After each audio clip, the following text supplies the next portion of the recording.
Let's start the meeting.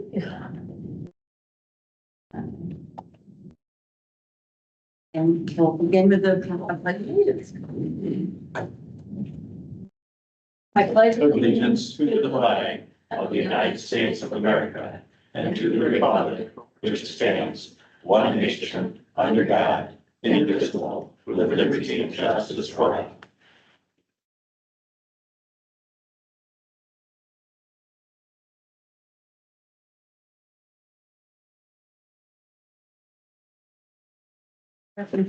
Roll call. First of all, I want to start with Deb Morris. Wonderful to have you here and welcome. Thank you. We'll mark you off as president. Hey.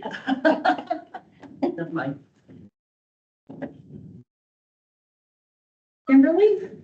Yes. Glenn? Here. Jessica? Here. Mark? Here. Crystal? Here. Gail? Here. Beth? Here. I'm here. Jane has an excused absence. Deb, all right. And Karen also has an excused absence. We have a quorum. Okay. Does anyone from the public wish to make present anything to the board? And either here or online? If not, I will close the provision for public comment. Does anyone have anything they want to add to the agenda or make any changes to? No? Oh, Glenn or Mark. We need to add the closed session minutes to review and return, but we have to approve those. Okay.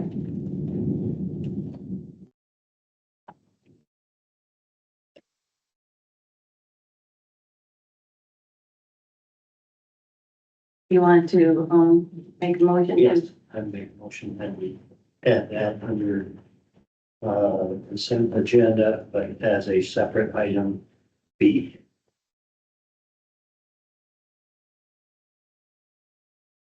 Any other changes?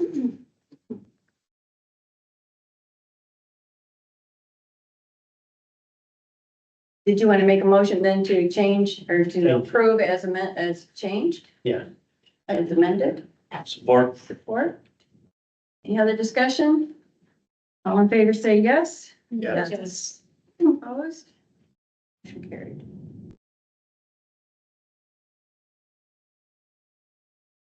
Does anyone want to remove anything from the consent agenda? If not, can I have a motion to approve? Make a motion to approve the consent agenda as presented. Support. Support? Any other discussion? All in favor say yes? Yes. Opposed? Carried.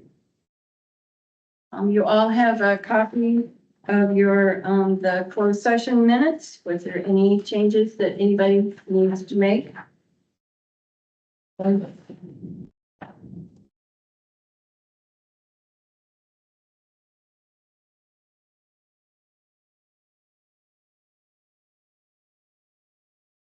I made a motion to approve the minutes of the closed session hearing of March 18th, 2025, as presented. Support by Crystal.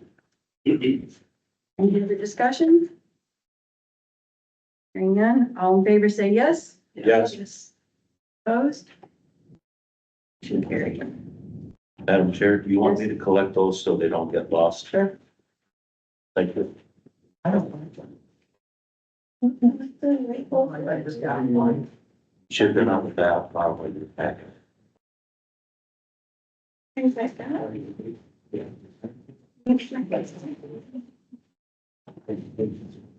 So you got your name.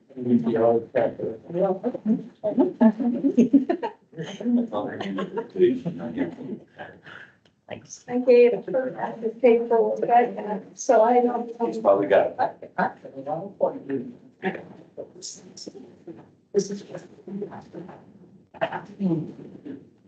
Okay.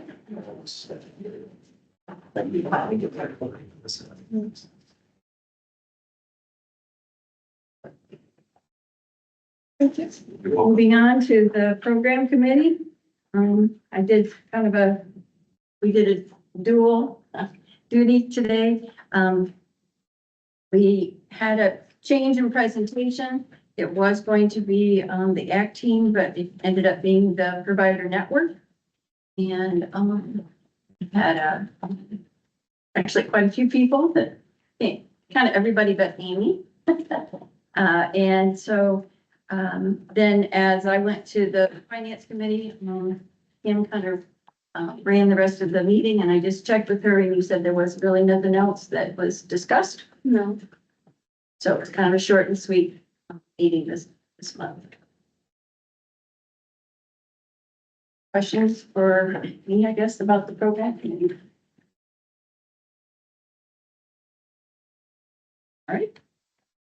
Go on. Beth, would you like to give us the finance committee meeting? Sure.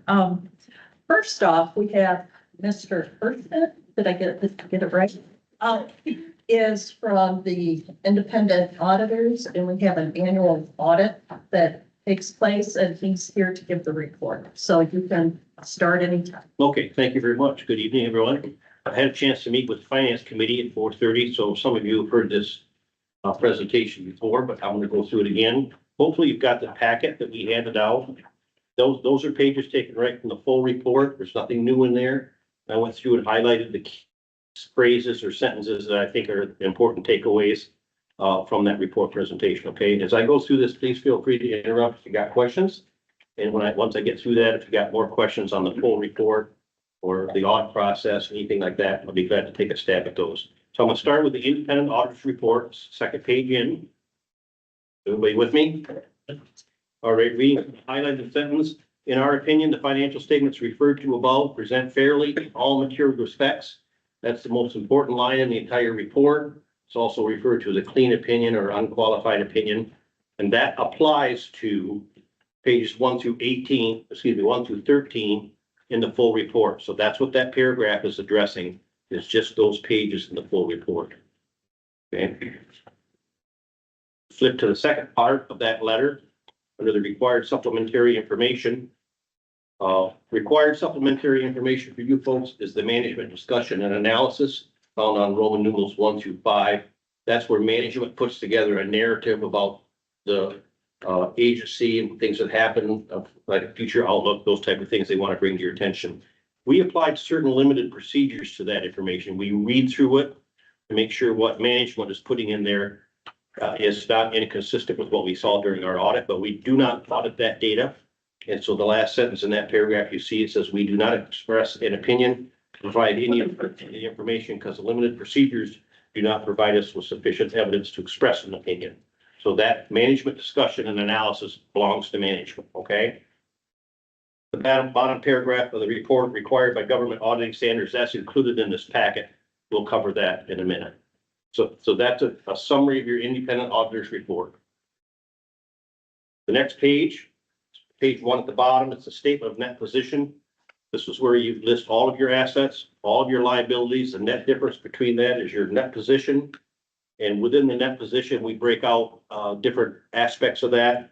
There's net investment in capital assets, just restricted for USDA loans. So the unrestricted portion is what you basically have left to run your programs with, as it's been carried forward from year to year. That unrestricted net position is about 5% of annual expenditures. Recommendation is 8 to 16%. So you're a little bit on the low side. Community mental health industry is a little quirky, so you get a lot of variance in terms of that net position percentage.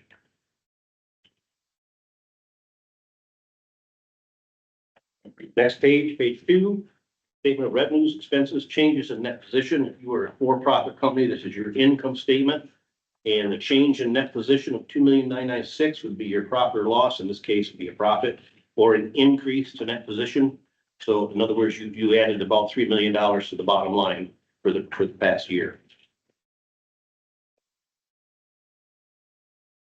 Have a quiet lunch tonight. No questions so far? May I ask a question? Sure. I didn't catch this out at finance committee, but the restricted for the USD, 43,401. Is that up to the monthly payment or is that the annual? No, what that is the USDA loan requires you to set aside funds for that USDA program. They require you to set aside funds as the loan goes down, the amount you set aside goes down. It's kind of like a cushion or an escrow.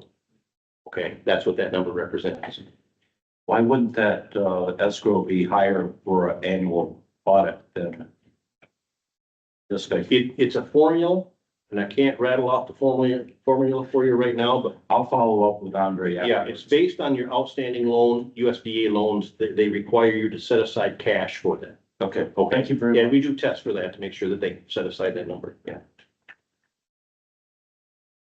The next letter, we're required to review internal control over financial reporting as well as compliance. This is what letter on page 14 addresses those two things. And in both cases, regarding internal control and regarding compliance, we do not express an opinion, but we do report findings. So reading that second paragraph, highlighted area, we considered the CMHSP's internal control over financial reporting. And we do that as a basis for designing our audit procedures. Okay, we don't do it extensively enough to issue an opinion, but we do test internal controls. We do not express an opinion on the effectiveness of internal controls, but we would report findings if there was any. You go down a couple paragraphs where it says no deficiencies identified. During our audit, we did not identify deficiencies in internal control we consider to be material weakness. If we were going to issue an opinion on internal controls, we would have tested it much more broadly. Okay, but we do limited testing. If we have issues or findings, we reported them there and it wasn't. Okay. Same approach to compliance. We perform test of compliance. However, providing opinion on compliance was not an objective. So therefore, we do not issue an opinion that you did comply or didn't comply. But if we had found non-compliance issues, it would have been identified in this paragraph, and there was no instances of non-compliance reported. So you can't get any better than that in terms of internal control or compliance. The last couple pages, this is the letter to those charged with governance. You probably got this in the mail. I just kind of wanted to highlight a few things. We're required to send this communication to all board members. And I kind of highlighted the key areas there. Again, this is pages 16 and 17. No new accounting policies were adopted, and the application of existing policies was not changed. We noted no transactions for which there were lack of authoritative guidance. All transactions have been recognized in the statements and in the proper period. And then we identify sensitive estimates. The most sensitive were compensated absences and the estimated lives of capital assets. We did not encounter any significant difficulties dealing with management. Corrected and uncorrected misstatements. Flip to the next page. Management's corrected all such misstatements. None of them were material. I don't think there were any at all. Disagreements with management were required to report that. There were no such disagreements that arose during the course of our audit. We did request representations from management and we did receive those. Occasionally, a management may consult with other auditors or other accountants regarding various issues. To our knowledge, there was no such other consultations. And then we discuss a variety of matters throughout the course of our audit. But our responses to those questions was not a condition to our retention as auditors. So that's a brief summary. I will be glad to take questions on the full report or any other questions you may have. I'll take a stab at it.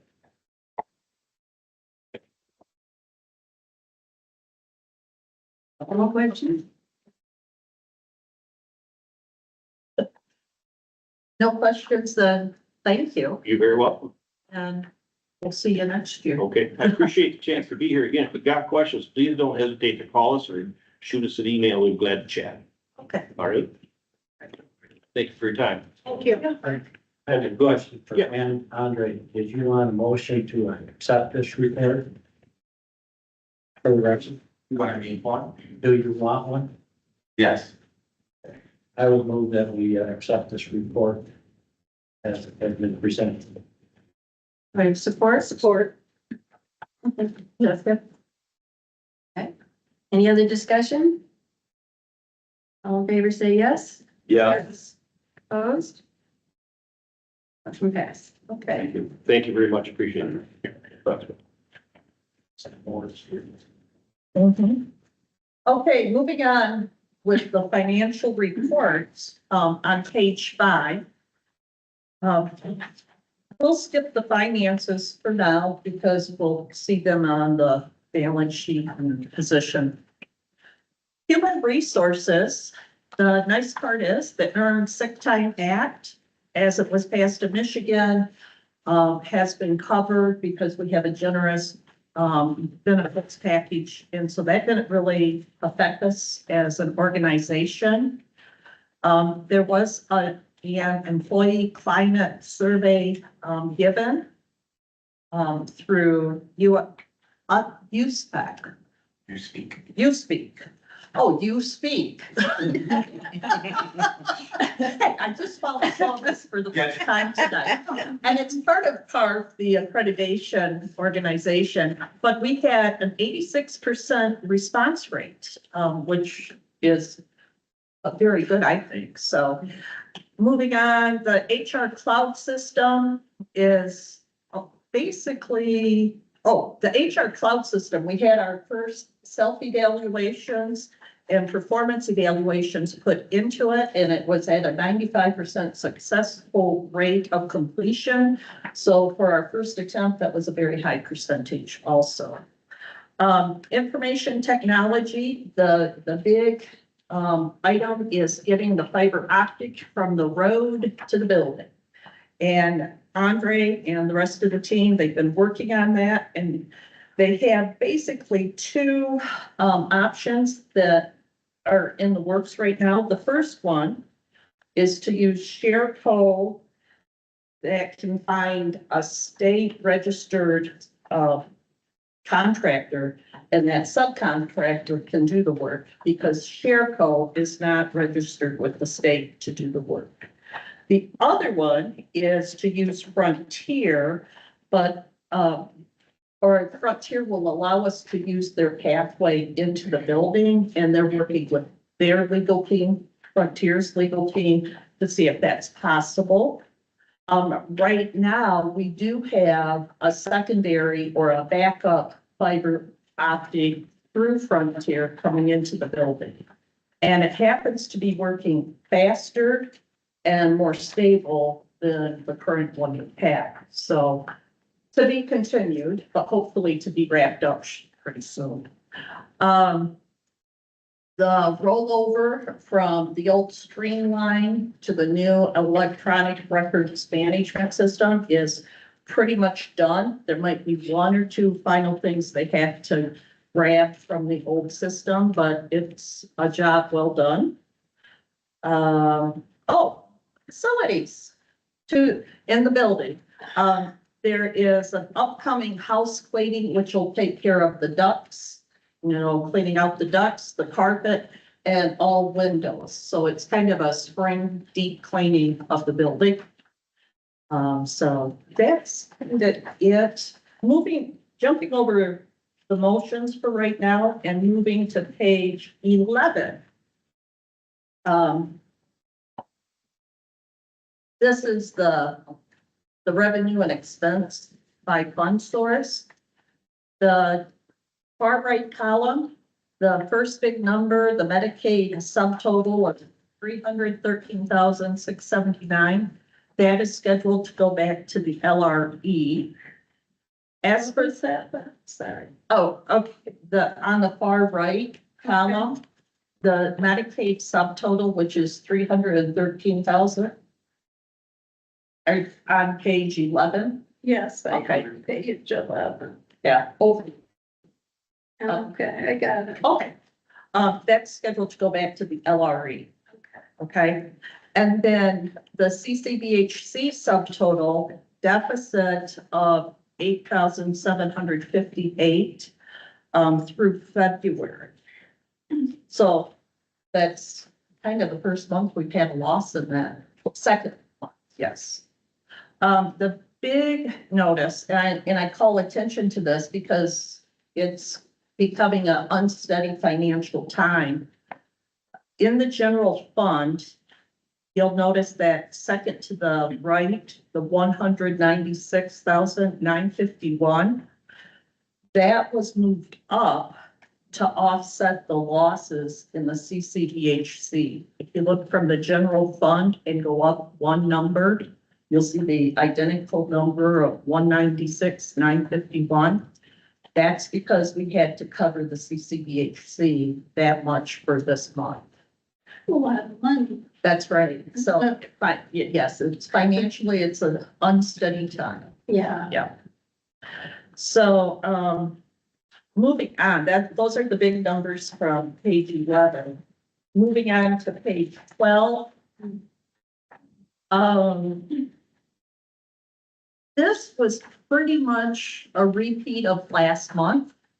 And the big number for the cash and cash equivalents is that we're still carrying the 2024 surpluses from Medicaid, and then the year-to-date surplus that we have for this current fiscal year. So sliding all the way down to the bottom under net position unrestricted, which is there's no rules or regulations on it. We are at a strong 2.4 million basically. So any questions so far? All right, keep going. Page 13. As of February, the end of February, we were 41.6% through this fiscal year. And if you go to the percentage column on the far right, Healthy Michigan capitation, 52%. That's because we had high enrollment. The CCBHC capitation is under that because we're struggling with getting enough units reported or served. Okay, and I'll explain more of that in a minute. Basically, the total operating revenue is at 40.3%, and that's fairly close to the 41 for the 5 months of the year. Down in expenses, the low percentages, the 16 under supplies and material, contractual services for 31, and the 11% for miscellaneous. Those can all tie back to basically grants, and we have to actually perform or actualize those services to expense them out, and we just haven't done them. Because of, is it employment? Yeah, getting the right people, yeah. So, we don't have the people to run the grants. As for operating expenses, coming in right at 40.01%, which is right next to the 5 months of 41%. So we're maintaining our revenue to expenses fairly well. The net position, the change in net position, it's the third row from the bottom. The middle number has $189,022. And those are just funds that have come in from the county and interest income for this month.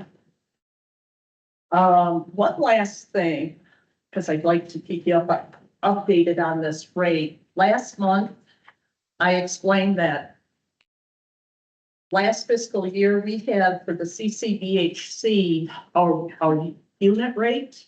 Yep, a unit rate of like 523. It was way up here. Andre and the finance team budgeted for 409. So it was like, whoa, that was good because the state came in at 417. So we were budgeted at 409, came in at 417.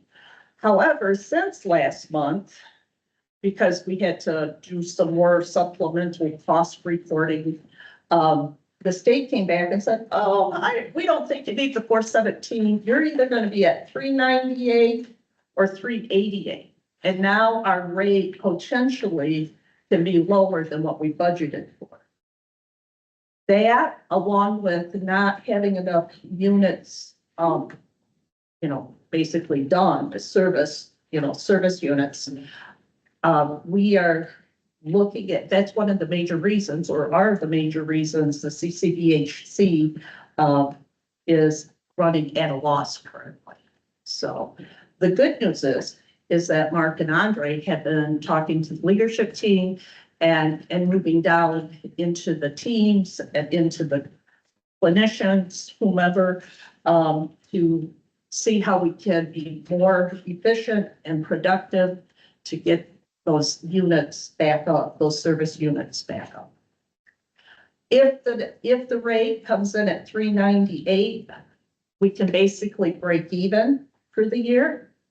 If it comes in at 388, we're just under 80,000 in the hole for CCDHC. So it's a tough year, guys. And I just want to be very clear about that. So, any questions? All right, now we have to pay bills. So on page 7, I move that the OnPoint board approve the March 2025 disbursements totaling $3,652,322.40. We have a motion, and do I hear support? Support. Support from. Okay. Any other discussion? Because it's money, I need to get a, each of us to roll call. Thank you. I couldn't say the word. Okay. Kim. Yes. And Yes. Jessica. Yes. Mark Young. Yes. Crystal. Yes. Gail. Yes. Beth. Yes. I say yes. Yeah. Yes. Or do you prefer Deborah? That is perfect. That is good. Okay. Motion passed. Okay, and if you turn the page to page 8, ProCare Unlimited, it's for community living supports. We have to add it to the contract list. So I move that the OnPoint board approve the following list of provider contracts for fiscal year 2025. You have support. Support. Support from Glenn? Does that need a roll call too? Because it's one, okay. We'll go back up. Deb? Yes. I say yes. Beth? Yes. Gail? Yes. Crystal? Yes. Mark? Yes. Jessica? Yes. Glenn? Yes. And Kim? Yes. Motion passes. That Anything includes, else? nope, that's it. Glenn, you didn't meet this month? Do you have anything for a report for? That's right. We'll meet again in June. Okay. Somebody say June? It's June. Hi. Hi there, good evening. I'm Stephanie Vanderpoy. I'm the Chief Operating Officer for Lakeshore Regional Entity, and I had just a couple things I wanted to share with the board tonight. One of the things that we had happen at our office in the last couple of weeks was we were notified by the federal government and then went to MDHHS to us that there was a grant that we had called the ARPA, the American Rescue Plan Act funds, that we had to end immediately. So we have been working on that, and due to that, we are now doing an emergency oversight policy board meeting tomorrow night because there are 3 programs that would like to continue with their funding and going to PA2 dollars to do that, because this was all for substance use disorder. So I did just want to mention, as a region, we had about $700,000 of that. Health West, Ottawa County Community Mental Health, and also Wedgwood for prevention services are looking to seek additional funds to offset that cut that we got from ARPA for tomorrow night's meeting. Everyone else has opted to stop the programming or do something a little bit different internally at their particular agencies. So that is something that we had to do. And again, that meeting for Oversight Policy Board is tomorrow evening. It'll be from 4:30 to 5 o'clock, because all it's gonna be is just those three topics. So it is an emergency meeting for us that we're doing, so our normal meetings are quarterly. So just wanted to let you know that. The other thing that I wanted to mention as well is that, we are planning to, be here next week to do the site review with OnPoint from LRA. We're very excited about that. Everyone here always does a great job. We're looking forward to working with you again. So just wanted to let you know that we're excited. Not sure your staff feel the same way, but maybe not. But anyway, we'll be here next week. The other thing I wanted to mention as well is, I believe at the last meeting I had shared with you that in my department, we had some changes. I wanted to just give you a little bit of an update, to that. And so, and at the last meeting, I had shared that, our chief managed care officer, left the Lakeshore Regional Entity, and we were gonna be moving that role, which had quality in it, under my department, which is operations. And we were actually gonna be hiring a director, and the person the day they were supposed to start called me and said, I got a better job, I'm not coming. Fantastic. So we're moving on to Plan B. So Plan B is this. I'm actually going to be working with Corey Bissett. Some of you know her. She's from KWB Strategies. She's done some work with your agency, specifically with your prevention team before. She's going to help us do some more work than what we're already having her do, but we're having her assist with some of our quality outcome measures. Assisting us how that will be something that can really roll into our agency strategic plan. So I think this will be a nice thing to have her help with. And then the other thing that I have done is I have actually gotten Lynn Doyle. Her name may sound very familiar to you. She was the Ottawa CMH director who retired last year. She's working with me now on my team 20 hours a week to also assist us doing programming in our quality department. And I am very pleased with that, because she is just a delight. She's excited to be back in action, and just ready to take on any project at this point. So I will keep her hopping. So very excited for that. So that will be right now what we're going to be doing in my department, because the elephant in the room is that there is a possibility of a bid out of our agency. And so I can honestly share, we may not be the most desired location right now for employment. And so I need to continue to move to Plan Bs. And that being said, I have no update for you on that. The department has not listed anything formally on their website. We have gotten some information from the board association, but other than that, there's been nothing formal that we have received to date from the department. And then the last thing that I just wanted to mention is that we are having our full board of directors meeting next week, Wednesday at 1 p.m. That will be at Grand Valley, the Muskegon location. So just wanted to let you know that. And Chair, that completes my report. Any questions for Stephanie? No? Thank you very much. Thank you.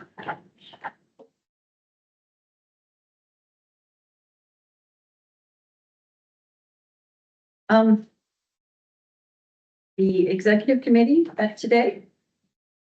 It was a rather short meeting, and we did talk also about no news is good news about the HIP. Art went over the fact that we are going to put in an advertisement in the paper for to fill the position that is open here on the board. And maybe one thing I would mention is that we did move to ask Mark to delay for a month his report to us on how he is meeting his goals that are part of his contract. Since we just approved that contract, got that all set up this month. Did I miss anything important from the? Yeah, pretty much covered that. So if there was any questions. Okay. Art.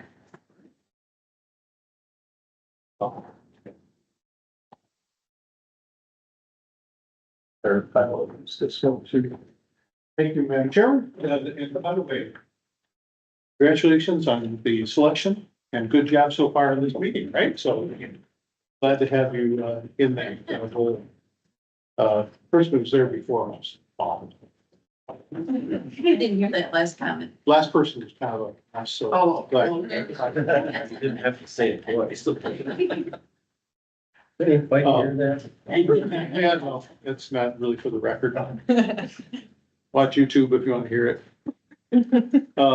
I just wanted to highlight a few things from my report. As I said, I was gone for a couple of weeks, which was a really nice break, but it doesn't give a lot of time for me to develop things and whatever between meetings. So I appreciate the 1 month delay in the reporting timeline for the board's report on goals and so forth. So that's really appreciated. Some of the things that are in my report have been touched on by others, and so I'll just skip over a few things if it's okay. We talked already about the agency climate survey. Looking forward to working on goals that will help us improve areas that we have weaknesses in and sustaining strengths where we have them. So glad we can do that. On the board membership, again, welcome Deb Morse. Good to see you in person. We had one telephone conversation to go over some of the basics about the roles of board members in our agency. So that's good. We will be giving an opportunity to appreciate Dr. Clay at appropriate time. We're in the process of getting the hardware for that right now. The ad that was mentioned by Alice in the solicitation of a board member to replace Robin will be in this Thursday's and next week Thursday's Allegan News. So 17th and the 24th. So thanks to Megan for putting that in, and we'll see what that does. Certainly encourage you as board members to use your word of mouth power, which is more powerful than anything, to seek people who may be of interest in serving on the board. We certainly have had a long-term strategy of trying to balance the geography of the representation amongst the board, and we've done a fairly good job of that, folks from all sides of the county. And then also representing individuals with a great deal of experience in our system, and that's always a welcome addition as well. So if you have opportunities to encourage people who are involved in our services or in services generally, to encourage them to apply as well. And that application, of course, goes to the county. On the topic of funding issues that Stephanie referred to, I appreciate her bringing that up. There is more information we've had since I first put this together at the end of March. There has been an intervention by a judge in putting a halt to the planned reduction at the federal level. The state has not necessarily moved that all through, to my understanding, but the federal government at least has been indicted or not indicted, has been, there's an injunction that prevents them from moving forward with the planned reductions that have been communicated. As I mentioned, that for our agency, the impacts were relatively small. And I think they chiefly involved the coverage of one position in our prevention department and also some grants that we were not using much anyway. There was a grant that supported a COVID nurse that we just never really refilled after the person left. We had that position. We didn't think it'd be long-term wise to hire somebody into a position that, you know, usually within 6 months or 12 months of cancellation. So that didn't impact us too much. But what I think it pointed out, though, is the fact that there needs to be, you know, always in this era, heightened awareness about the potential for any time to be notified about changes and reductions in funding based on activities at the state or federal level. To that end, locally, I just wanted you to be aware of the fact that there is a fair amount of effort around advocacy. It's been mentioned about the association, the Community Mental Health Board Association's work in trying to help us keep an eye on what's happening federally as well as at the state level. But even at the local level, as our partner agencies around the community are trying to, you know, be on the lookout for what is happening and what does it mean for us in our community. Been a meeting this morning with the MAC, the Multi-Agency Community Collaborative, County Collaborative, and the effort of that group is, as we landed, was not so much to try to do things jointly in terms of like putting out public statements or anything like that, but more about trying to collect information that's relevant to the areas we are involved in. So in our world, the behavioral health services and housing services, and pool that information for use by all of the partners to whatever extent they feel like it's useful. So as we make messages out into the community about impact understanding how it's affecting our work and the people we serve. That same information might be echoed by others, or the same information by used by others in their communication. So we're trying to be as proactive as we can, respecting the fact that as a unit of government, our role is to live with the decisions that people make who are in roles of authority. So, but it's our job to certainly communicate the impact of those decisions as early as possible so that those decisions can be as informed as possible. And that people impacted can speak up as well and communicate their concerns to those that make the decisions ultimately. So that is part of how we're dealing with that. We will tomorrow also be having a Community Mental Health Association Legislative and Policy Committee. You remember I chaired that now with the association, which is really just keeping the meeting running. It's not bringing new pieces of information per se, but if there's anything that comes of that, we'll be sure to pass that along as well. I think that pretty much summarizes what I wanted to say from the written report. I do want to talk a little bit, if I can, about the LRE, the situation that Stephanie referred to. I handed out to you, it should have come around, multicolored page document, looks like this if it got all the way around. That is a publication that just came out today or yesterday from the CMH Association. At least I picked it up today. Basically describing some of their concerns relative to the bid out of the PHP services as they are constructed today. One of our, I guess, our major concerns around this is, while we may believe that it was preferable there to be more or fewer PHPs, the biggest thing I would like to be putting on your radar is the issue of local accessibility. So today there are 10 PHPs. In the past, there were 16. Before that, there were 18. The state seems to be in a mood to reduce that to as little as 1. Now, just like individuals in our community can come to this table, sit in this very chair, and talk to you as our board, so they've had the same opportunity to do so at board meetings for the LRE in Muskegon. Not in Allegan, but it's at least relatively local. If that seat moves from Muskegon to Lansing as the one and only place, and if it's even a public open meeting, those are all questions that are up in the air right now. So as we think about what voice we would want to have ourselves and what opportunities we want to give people in our community to comment on this, I think we want to think about the issue of locality, and that more local is better than not local. And I have to sort of go back to saying, why the CMH system existed in the first place. And that was to provide a local service for individuals who had serious needs that could be managed in this community for our neighbors, making sure that integration into the community was a real objective, a real possibility for people who might otherwise not have that opportunity. And so, again, this issue about locality of services means a lot. There are questions about whether the state will favor options for PHP functions that allow for entities that have a foundation in the insurance world to take the role of responsibility of providing PHP services. And so that the CMHs could collectively receive their funding from an entity that takes a greater share out of the system than what we see today with PHPs. The advocates who have been concerned about PHPs have often talked about the fact that the system of PHPs removes monies from the system that could be used at the local level. The track record has been that collectively a 7.5% administrative cost would be a 15% administrative cost if the systems that operate under insurance companies were to be used in our system. So we have to ask questions about whether or not that's in the interest of our people. The history of agencies that have been turned over to managed care companies or insurance companies across the nation has been relatively poor. So in addition to funds being taken from the system that are disproportionate to the present system, there had been a loss of quality or accessibility of services in those states that have chosen to go that route.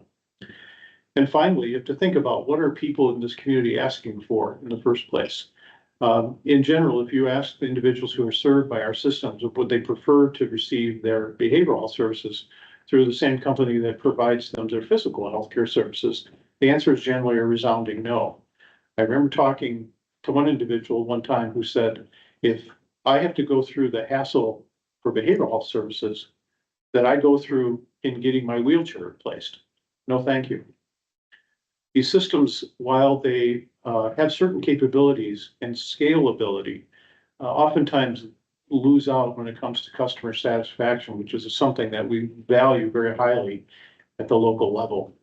So I'm not here to say that we need to take a stance politically by any means, but I do think we need to know what's being proposed, what the potential impacts could be, and letting people who are impacted to have an opportunity to give their voice to that process before it's a done deal.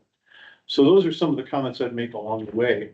And if there are comments or questions about either my report or anything you'd like me to represent for you elsewhere, I'd be happy to take those at this time. Otherwise, that's all I've got. Any questions for Mark? Yeah, thank you. Board member comments. Let me start with you, Jessica. Is there anything you would like to add? No, just welcome Deb, glad you're here. Thank you. Looking forward to getting to know you. Yeah, me too. Same here with Crystal too, because I have not met you either, so I hope tonight. That's it. Yeah. Glad to meet you, Deb, and welcome you to the board. Thank you. And Crystal was here last month, and great job, Mr. Chair. Fine. That's all been said, but welcome. Thank you. Thank you. That's. Thumbs up. Mark? Welcome, and everyone, Megan is waiting to get answers on whether or not you want to go to the CMHA conference. And so please keep her informed on whether or not you'd like to do that. Next one, an opportunity to learn things. No additional comments. Thanks for the warm welcome. Looking forward to working with all of you. And so glad to be here. Yes. Yeah, you always have a nice comment section, and I'm not here tonight, so I'm just gonna say thank you, and I will take a motion to adjourn. Move to adjourn. Thank you. All right, all in favor, say yes. Yes. Opposed? Motion carries.